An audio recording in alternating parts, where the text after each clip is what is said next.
minutos que pasan ya de las 11 de la mañana y ha estado mi compañero Patricio Water pues hablándonos con Fernando Gil, responsable, el actor de esos microteatros, ¿verdad?, que tendrá lugar mañana. Ya nos contarás, Patricio, porque vas a ir a verlos, pues el lunes nos cuentas qué tal te ha parecido la obra. Pues alguna persona pues luego no puede ir mañana, pues ya hay más fechas a las que puede asistir al teatro, en Nerja, en Málaga, que nos la contará Patricio pues el próximo lunes. Bueno, nos vamos ahora a nuestra cita con Optimízate. Cada jueves ya sabes que con Amalia Ortega, con nuestra psicóloga logopeda, pues tratamos temas pues que son muy importantes en nuestro día a día, como hemos hablado, temas que a unos nos preocupan más que a otros, o los sufrimos de una manera diferente, pero siempre conocemos a alguien que está pasando pues por algún problema. En esta mañana vamos a tratar, le hemos anunciado al comienzo de la programación, de los complejos. La Real Academia Española de la Lengua define el complejo así, de la siguiente manera. Dice que es un conjunto de ideas, emociones y tendencias generalmente reprimidas y asociadas a experiencias del sujeto que perturban su comportamiento. Por ejemplo, estoy demasiado gorda, no tengo dinero, no conozco el inglés, pues el idioma, digamos, que más gente habla, me siento tonta. Bueno, ¿quién de nosotros, que levante la mano, no ha pensado en algún momento algo así? Si no vienen esas palabras, esas preguntas, algo muy parecido.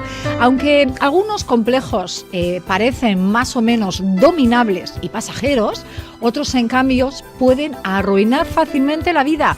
Y además el problema es que parecen invisibles, que tenemos a la persona enfrente con esos complejos que le afectan en su día a día y no los vemos. Entonces, la pregunta que vamos a hacerle a Amalia, con la que vamos a comenzar: ¿de dónde vienen los complejos? Amalia, muy buenos días. Muy buenos días, Ana, muy buenos días a todos los oyentes de Onda Líder. Y bueno, como tú bien has definido los complejos de inferioridad, ¿vale? Es verdad que en muchas ocasiones casi todos hemos sentido, de alguna forma y circunstancialmente, nos hemos sentido inferiores por un aspecto concreto, ¿vale? Porque nos comparamos con otras personas de nuestro entorno y en algún aspecto puede ser que otra persona sea más habilidosa, sea, por ejemplo, aprendiendo un idioma o sea relacionándose con los demás. Cuando hablamos propiamente de un complejo de inferioridad es cuando las personas se sienten y creen inferiores, pero en un sentido más global, motivado por varios aspectos, y evidentemente sufren de unos pensamientos distorsionados, unas imágenes muy exageradas de sí mismas, hasta el punto de que les limita profesionalmente, les genera un sufrimiento emocional, una ansiedad, y dificulta en ocasiones las relaciones sociales. Bueno, hemos hablado de los complejos, cómo son, de dónde vienen, y ahora vamos a centrarnos porque hay varios tipos de complejos. Está el complejo físico, de que no nos gusta nuestro aspecto, nos vemos en el espejo y no nos gusta lo que vemos. Luego están los complejos psíquicos, que personas pues que no han tenido la posibilidad de tener unos estudios académicos se sienten inferiores por no hacerlo de esa manera.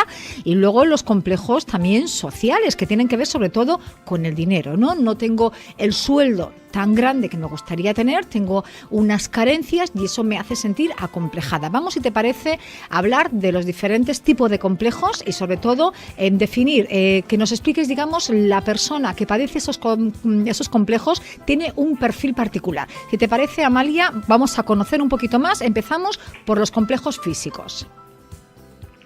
Muy bien. Bueno, pues con los complejos físicos yo me encuentro en consulta con personas que efectivamente no están a gusto, pues porque tienen una nariz más prominente, porque tienen poco pecho, por ejemplo, en chicas, o las caderas muy anchas, porque son bajitos, ¿vale? O, por ejemplo, en la adolescencia, que se dan con mucha frecuencia, pues claro, tienen esas espinillas en la cara, como entre ellos en ocasiones son un poco crueles, pues se ponen motes y, por ejemplo, últimamente pues a una de las chicas, cara de cráter, ¿no? Uh-huh. Y cada vez, claro, que a la chica la martillean con esas etiquetas, hay que pensar un poco en cómo se siente. Se siente evidentemente rechazada, se siente inferior y, como tú me decías, ¿qué otras características están afectando para que se conforme ese complejo de inferioridad, ¿no? Por supuesto, una percepción distorsionada de sí misma y como que percibe a las personas como que somos maravillosas menos o perfectas, ella, o que en el otro extremo somos un desastre. Es decir, es una percepción polarizada, ¿vale? En un extremo o en el otro. Son personas en general muy perfeccionistas, muy exigentes, con lo cual, de alguna forma, tienen una creencia de que solo las personas que lo hacen todo bien y que son guapas son valiosas, porque todos seres humanos necesitamos sentirnos aceptados y queridos. ¿Cómo se le puede ayudar a esa pues, persona? A valorar. Amalia, esa persona que llega a tu consulta y que tú ves que ese problema no lo descubrió ayer, sino que lo lleva desde la infancia, que ha vivido con él y que ya ha alcanzado una edad madura y todavía ese problema que debería de haberlo olvidado o superado incluso, no lo ha hecho. ¿Cómo se le puede ayudar a esa persona? ¿Cómo se le puede decir que ese defecto que ella ve solamente de su físico, porque hablamos ahora mismo de los complejos físicos, no es tan importante, y cómo se le habla para que ella piense en otros aspectos que le hacen ser genial? Por ejemplo, en que tiene una nariz muy grande, pero tiene unos ojos verdes maravillosos. ¿Cómo hay que hacérselo ver a esa persona para que lo entienda y pueda, digamos, vivir feliz? Sobre todo con una serie de estrategias que conforman un programa de crecimiento personal que tenemos, en el que el primer paso es conocerse. El segundo paso sería aceptarse, ¿vale? Aceptarse incluso con el complejo de inferioridad, que eso no significa, aceptarse no significa resignarse, son dos conceptos diferentes en psicología. Uh-huh. Aceptarse es ver las cosas como son y a partir de ahí iniciar unos cambios, ¿vale? Uh-huh. Y el tercer paso es valorarse, porque yo tengo una afirmación que la tengo preparada en diferentes documentos y que martilleo a mis pacientes con ella, que es que todas las personas somos diferentes, sí, que somos únicas, y por supuesto somos especiales. Y además irreemplazables. ¿Perdón? Que somos además irreemplazables. Sí, irrepetibles. Todos somos diferentes. Entonces, es muy importante que lo tengamos en cuenta. Es decir, que tenemos todo un conjunto de cualidades, porque somos generosas, porque somos honestos, porque somos simpáticos, y también tenemos un conjunto de limitaciones, ¿vale? Uh-huh. Entonces, pero no podemos focalizar nuestra atención sobre los defectos o limitaciones, porque entonces sí que los vemos magnificados. Uh-huh. Debemos asumir que ese defecto existe, pero que tenemos otros, digamos, factores que nos hacen ser pues más atractivos, tener algo que realzar y que potenciar, para así, digamos, ese complejito que solamente en muchas ocasiones los ve esa persona que le afecta y digamos, pues sacar a la luz pues esos ojos, esas piernas, esa altura que tiene, y así olvidarse. Se consigue, ¿verdad? Se consigue la persona que va a tu consulta con esos complejos después de todas las pausas de conseguir quererse, aceptarse y ya que ese complejo se quede en un segundo plano, olvidado. Sí, mira, últimamente, una chica joven que tuve que tenía un complejo tremendo porque tenía unas caderas anchas. Uh-huh. Y ella se veía como gordita. Uh-huh. Con lo cual ella llevaba ya varios años que no pisaba la playa en verano. La pobre. Entonces, tú imagínate la limitación donde vivimos, ¿vale? Uh-huh. Una chica joven que deje de ir con su grupo de amigas, salía con un chico, pues claro, no se veía atractiva. Entonces ahí es súper importante, cuando tenía una cantidad de cualidades, porque era una chica inteligente, simpática, pero había esa limitación. Bueno, pues se trata de empezar a trabajar a partir de precisamente de los puntos fuertes, ¿vale? ¿Para qué? Para alimentar también su autoestima, porque su autoestima estaba bastante baja, y reencuadrar esas características de sí misma que a ella no le gustaban, ¿vale? Uh-huh. Y sobre todo cuestionarse un poco los valores personales, porque una persona no es un canon físico de 95, 60, 95. Y con una medida de un 80. 38, como hablábamos el otro día. Exactamente. Es decir, que una persona es muchísimo más, ¿no? Uh-huh. Entonces, eso es muy importante. Y luego, por ejemplo, cuando una persona vive con complejo de inferioridad, también es un paso muy importante al que tienen que aprender, que es reconocer en su propio cuerpo, ¿vale?, qué sensación física tienen. Es decir, ese pellizco en el estómago, ese dolor en el pecho, ese sudor en las manos, cuando se está sintiendo inferior en el momento, para aplicar unas técnicas determinadas ahí, ¿vale? Muy bien, pues tenemos unos cursos para todas las personas que tienen esos complejos físicos, que con un poquito de ayuda lo van a solucionar y van a poder pues, salir a la calle sin ningún complejo de ningún tipo y siempre pues valorando cómo son. Ahora nos vamos a ir a los complejos psíquicos, que es un poquito también muy importante, que además son personas muy silenciosas, que ese complejo no lo dan tanto, no te das cuenta que existe porque lo tienen muy calladito, porque se vuelven personas muy, muy calladas, personas muy celosas de su intimidad, porque sobre todo por la falta de cultura, de no ser inteligentes, de ser personas a lo mejor un poquito, que no son tan listas, ¿no? Que no son tan vivas y se sienten muy inferiores, se sienten muy chiquititas. Esas personas, ¿qué perfil tienen? ¿Cómo las podemos reconocer? Porque una persona puede ser tímida por de carácter o es tímida porque la sociedad que ella donde se rodea pues la hace ser tímida porque tiene miedo a abrir la boca, por miedo a meter la pata, a no caer bien, a demostrar que no tiene estudios, que le falta vocabulario. Efectivamente, los miedos son muy limitantes y a mí se me viene un poco a la mente algunos casos en los que la persona, porque no tiene estudios, se siente muy torpe. También porque se compara a veces con un hermano o con una persona de su entorno como referente y es una persona brillante. Entonces, cuando se tiene esa persona de referencia que es brillante, por ejemplo, en los estudios y él o ella no ha alcanzado ese nivel, efectivamente, el resultado de esa evaluación siempre va a ser negativo para él. Pero es que no solo podemos focalizar la atención en ese aspecto. Y luego también es verdad que muchas veces la timidez responde a ese complejo de inferioridad y a una falta de habilidades de afrontamiento de las diferentes situaciones que generan un comportamiento pasivo, ¿vale? Y en relación a los demás y una búsqueda de aprobación. Por ejemplo, se me da mucho con los adolescentes. Últimamente estoy viendo conflictos de chicos y chicas en los institutos porque no se saben defender de las críticas, porque se ponen muchos motes, ¿vale? Y claro, ellos se sienten rechazados. Y el problema no es que un día se le ponga un mote y un día se le critique, sino que eso sea una tendencia.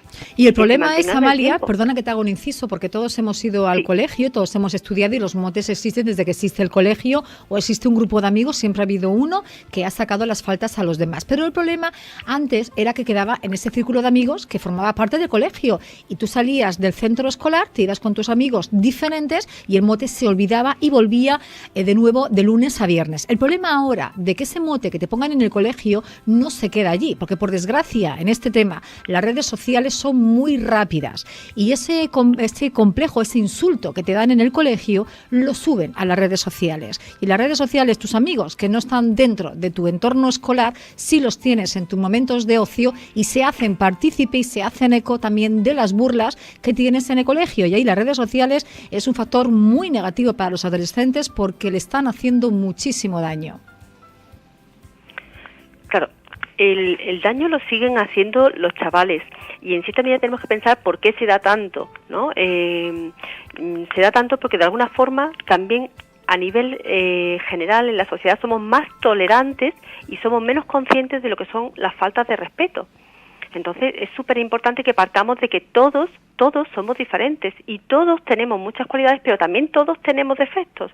Y eso es algo que en general yo veo que a nivel educativo no transmitimos, ¿vale? Entonces ahí el entorno familiar y el entorno escolar deben de ser muy firmes en torno a que no se aceptan faltas de respeto, ¿vale? Que no se acepta el hecho de que estemos mirando qué es lo que no hace la otra persona y sí que nos fortalezcamos sobre todo a partir de qué competencias, qué habilidades tenemos. Uh-huh. Y por supuesto las redes sociales, claro, son un escaparate más donde se manifiestan esas faltas de respeto, ¿vale? Entre los chavales. Uh-huh. Entonces, en el entorno en el que nos movemos, ahí se van a ir extendiendo pues esos apodos, esos motes, ¿no? Con lo cual limitamos el espacio donde esa persona se puede sentir confortable, se puede sentir aceptada como persona. ¿Cuándo, digamos, podemos, no sé, esa persona que le estamos viendo que sufre esos abusos, entre comillas, o insultos, para la hora de llevarla a un especialista, a una persona pues como tú, psicóloga, ¿cuándo sería el momento? ¿Cuáles serían, digamos, las pautas de esa persona que nos hacen, digamos, que acudamos rápidamente a un psicólogo? Porque si no, eso va a derivar en un problema mucho más grave. ¿Cuándo teníamos que prestar atención o estar alertas? Cuando se repite ese hecho y ese sentimiento de minusvalía, de sentirse inferior, de sentirse también rechazado, cuando se repite, porque en muchas ocasiones lo que yo veo es que se empieza en la infancia y, pues por ejemplo, algún niño que lleva gafas, ¿no? Y se le ponen gafotas y eso se va repitiendo. Cuando llega a la adolescencia tiene muchísima más importancia porque el adolescente es muy crítico. Y entonces el grupo y además busca la aprobación del grupo de iguales porque está construyendo su identidad. Entonces, si cuando ya es un adolescente viene a casa también triste, ansioso y con miedo a volver al día siguiente al colegio, yo creo que ya es momento de pedir ayuda. No solo de que los padres estén cerca, que le acompañen y que le escuchen. Eso, digamos, los padres tenemos que estar siempre pendientes de nuestros hijos y también es muy importante. Al comienzo, cuando te he preguntado por los complejos, digamos, psíquicos, hemos hablado de que muchas veces se compara a tu hermano, fíjate la cantidad de estudios que tienes y tú no. Y somos, digamos, los padres, las personas más adultas, las que creamos complejos a la otra. Porque si un hermano ha estudiado y tiene una carrera y el otro no ha estudiado, ya nosotros, por naturaleza, consideramos inferior al que no tiene carrera. Entonces deberíamos nosotros mismos cuidar nuestras palabras y no herir a esa otra persona que, como has dicho, no tiene esas cualidades para estudiar, pero sí tiene otras muy importantes y en vez de hacérselas ver, lo que hacemos es comparar. Y las comparaciones, en la mayoría de los casos, nunca son buenas. Sí, yo les recomendaría a las madres y a los padres que se cuestionen el sistema de valores. Efectivamente, no es más valiosa una persona que tenga una carrera universitaria que otra que no la tenga y a lo mejor tiene unas habilidades musicales tremendas como que toca el cello o tiene unas habilidades artísticas, ¿no? Es decir, tendrá otras habilidades, ¿vale? Entonces, muy importante con los niños que se sientan aceptados incondicionalmente, Uh-huh. Y que los padres busquen oportunidades para mostrarle una nueva imagen de sí mismo con otras cualidades, otros aspectos que sí que tienen muy positivos. Imaginémonos un niño, pues transmitirle, por ejemplo, mira, tienes este juguete de los 3 años, fíjate, parece nuevo, es decir, le estamos transmitiendo que es cuidadoso con sus juguetes, con sus materiales, y elogiarle siempre que podamos de una forma descriptiva por todo lo que hace adecuadamente. Y evitar la coletilla, no como tu hermano, que tú tienes ese juguete nuevo y a tu hermano destrozadito lo tiene, vaya manazas que es. Esa coletilla, pues tragárnosla, ¿verdad? Exactamente, evitar las comparaciones, sí.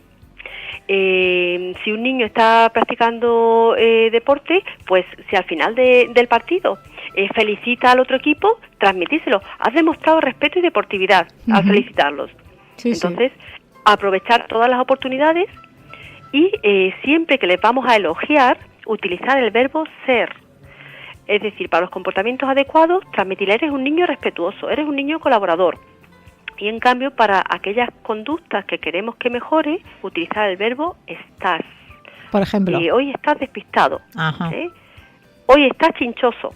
Si está metiéndose mucho a veces entre los hermanos, es una forma de llamarse la atención. Y aunque no tengan hermanos, que de por sí, que están así con ese día que no hay que lo aguante. Sí, pues entonces recordar el verbo ser para todas las cualidades y los comportamientos adecuados, porque alimenta precisamente su autoconcepto y su autoestima. Sí, porque es como tú eres en realidad, y luego el estás es como hoy, en un momento dado, estás de esa forma, pero tú no eres así.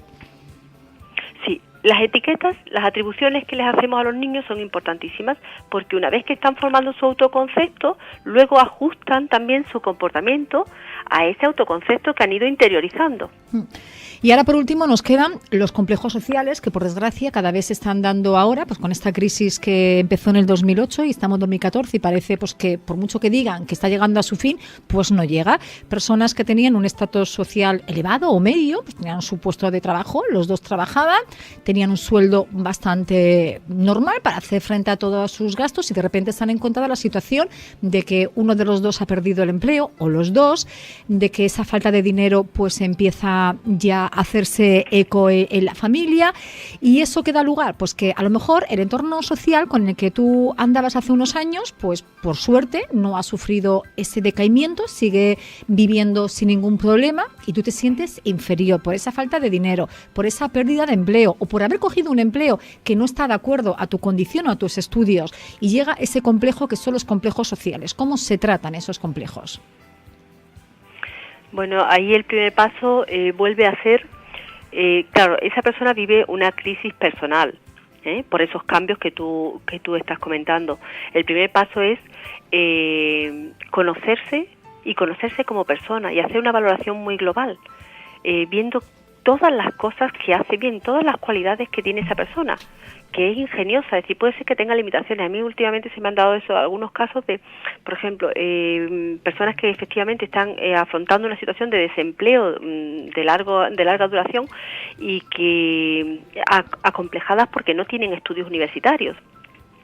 O personas adultas, bueno, pues porque sienten que son muy manazas y a lo mejor que no saben colgar un cuadro, ¿no? Uh-huh. Pues ante esas situaciones, uno, conocerse, porque seguro que hay una serie de cualidades, ¿vale? Y dos, aceptarse de forma incondicional, incluso aceptar que me siento acomplejada, para a partir de ahí, ¿vale?, empezar a tomar medidas para cambiar esa situación, reencuadrar esa característica que estoy viendo y que no me gusta de mí misma, ¿no? Por ejemplo, el hecho de que no tenga estudios universitarios o que yo no tenga trabajo, mientras que estoy viendo que en el círculo de amigos con el que yo me movía sí que tienen trabajo, ¿vale? Por supuesto, no buscar la aprobación o el reconocimiento de los demás, sino que la opinión más importante es la mía, ¿vale? Uh-huh. Entonces, muy importante ahí cuestionarse cuál es el sistema de valores que tenemos, ¿vale? Y esos serían los pasos. Y sobre todo, en consulta lo que hacemos es también enseñarles a detectar cómo esa ansiedad y esos miedos y ese complejo de inferioridad se somatiza y se percibe en nuestro cuerpo, pues esa ansiedad, ese miedo, esa angustia, ¿no? ¿Para qué? Para aplicar técnicas, ¿vale? Y una muy sencillita que podemos transmitir, ¿sí?, es una vez que reconocemos ese pellizco en el estómago o ese dolor en el pecho, ¿vale?, pues hacer una pausa, unos minutos, y respirar profundamente con el abdomen. ¿Qué eso significa? Que hacemos una inspiración por la nariz, aproximadamente de 4 segundos, y una expiración por la boca, aproximadamente de 8 segundos. Reconocer qué pensamientos son los que estoy teniendo y me generan ese sentimiento de inferioridad. Y generar una imagen, visualizar en mi mente un cielo azul y que ese pensamiento, ¿vale?, lo veo como una nubecilla que flota y acaba desapareciendo, ¿vale? Entonces, esas dos primeras técnicas ya les produce una reducción de ansiedad en el momento, ¿vale? Y por supuesto, pues si necesitan más ayuda, pues porque ese complejo no se lo pueden quitar de su mente y le hace pues ser desgraciado en su día a día, pues pueden ir por supuesto a Centro Óptima, que Amalia, ¿recuerdas la dirección y teléfono? Pues la dirección de Centro Óptima está en calle Santa Margarita, número 11, estamos en la primera planta, el primero ñ. Recordarles que por supuesto decir adiós y liberarse de los complejos es posible, que tenemos técnicas y programas en psicología de crecimiento personal y de inteligencia emocional, uh-huh, y para vivir pues consciente y plenamente lo que somos como personas únicas y especiales. Y ya para finalizar me gustaría recordar una frase, sí, del libro del Principito de Antoine de Saint-Exupéry, sí, que es solo con el corazón vemos realmente. Lo esencial es invisible a nuestros ojos. Bueno, pues recordarles la frase y seguidamente pues nuestra web, que es www.centrooptima.com. ¿El teléfono lo has recordado? Sí. 54, ¿perdón? No, el teléfono, Amalia, que no lo había recordado. Es que tenemos un segundo de retardo y lo llevamos fatal. Sí, venga, 952 54 20 55. Y sobre todo, hacer caso a los consejos de Amalia y el mensaje con el que tiene que quedarse, aparte de esa frase estupenda del Principito, es que tenemos que admitir que somos imperfectos y que tenemos que renunciar a gustar a todo el mundo y sobre todo a cualquier precio. Tenemos que querernos tal y como somos. Por supuesto. Y en relación al tema de hoy, de los complejos, me gustaría que el próximo jueves sí. Nos hagan llegar alguna pregunta que tengan sobre cómo recibir críticas, porque muy a veces mal, somos se lleva muy fatal, vulnerables. Patricio, se lleva muy mal, pero que muy mal. Los elogios nos encantan a todos, decirnos lo bien que hacemos esto, lo bien que nos sienta tal, pero cuando alguien nos viene a regañar, hija mía, por muy cuidadoso que sea, nos da un dolor en el estómago, por lo menos a mí, lo llevo muy mal. ¿Lo tomamos como un ataque personal? Sí, digo, ¿qué pasa? ¿Estás enfadada? ¿Estás buscando que me enfade contigo o qué? Entonces el jueves hablamos de las críticas. Eso es. ¿Cómo recibir críticas, no? O cómo prepararnos, cómo prepararnos para recibir críticas. Sería, digamos, la frase mejor hecha, ¿no? Vale. El cómo recibirlas y el siguiente jueves sería cómo hacerlas. Vos también. Oye, me va a gustar más el próximo jueves. ¿Cómo hacer las críticas? Bueno, Amalia, yo creo que el primer paso es cómo recibirlas, empatizar y luego el cómo prepararse para expresarlas, para hacerlas. Vale. Bueno, pues Ángel, que está escuchando la radio, hasta el próximo jueves, que no nos preparemos para recibir las críticas, no nos puede regañar. Patricio, esta semana tenemos ese cuartelillo de que no nos va a decir nada. Vamos a estar perfectos haciendo micro. Muy bien, lo tendré en cuenta.